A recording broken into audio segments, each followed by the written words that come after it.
کیا دعا رسول اللہ صلی اللہ علیہ وسلم کے وسیلے سے مانگنی چاہیے؟ دعا عبادت ہے. دعا کیا ہے؟ عبادت کس کی ہمیں کرنی ہے اور کس کے طریقے سے کرنی ہے؟ اللہ کے رسول نے کیسے دعا مانگی؟ میں صرف بات کو سمجھانا چاہ رہا ہوں. اللہ کے رسول نے کس کا واسطہ دیا؟ کسی کا واسطہ نہیں دیا. جب ہمیں سکھایا نہیں گیا تو ہمیں اس کے اضافہ کرنے کی ضرورت. دعا کے آداب بیان ہوئے نا.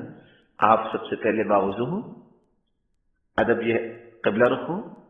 آپ سب سے پہلے ہاتھ اٹھائیں.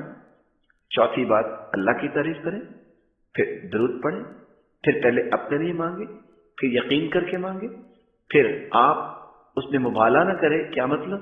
کہ اس میں بے پرواہی نہ کریں، دل لگا کے کریں. آپ دعا کرنا چاہتے ہیں، قبول کروانا چاہتے ہیں، اپنے کھانے کو حلال کریں، ظلم کی دعا نہ کریں، گناہ کی دعا نہ کریں. ادب ہے.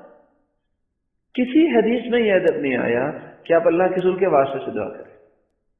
جب کسی حدیث میں نہیں آیا تو ہم کیوں واسطہ دیں گے؟ اور پھر ایک دوسرے طریقے سے میں سمجھانا چاہوں گا. اذان کے بعد ہم دعا کون سی پڑھتے ہیں؟ اللہم رب هذه الدعوة التامة والصلاة القائمة. آگے آت محمدا الوسیلہ والفضیلہ. یہ دعا کس نے سکھائی ہے؟ اللہ کے رسول صلی اللہ علیہ وسلم. اللہ کے رسول امتیوں کو حکم دے رہے ہیں جب تم اذان کا جواب دینا چاہو جواب دو، پھر میرے لیے یہ دعا کرو.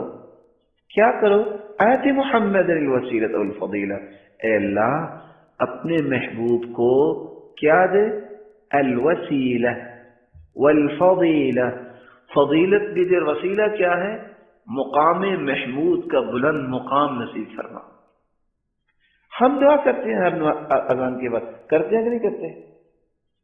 اس بات کو تو ہمیں کرنا چاہیے. اور مقام محمود کیا ہے؟ اللہ کے رسول کا بلند مقام ہے، اور اللہ کے رسول سفارشی بنیں گے، شفاعت کریں گے. جو امتیوں کو یہ کہہ رہے ہیں، حکم دے رہے ہیں، اللہ کے پیارے محبوب اگر دعا وسیلے کے ساتھ کروانی ہوتی تو پھر وہ کہتے کہ میرے وسیلے سے کرو کہ میرے لیے وسیلہ مانگو. دونوں میں فرق ہے. تو اللہ کے رسول کے ساتھ وسیلے کے ساتھ دعا مانگنا جائز نہیں. نہ اللہ کے رسول نے فرمایا، نہ سمجھایا، نہ کسی حدیث میں آیا. Islamic Research Center.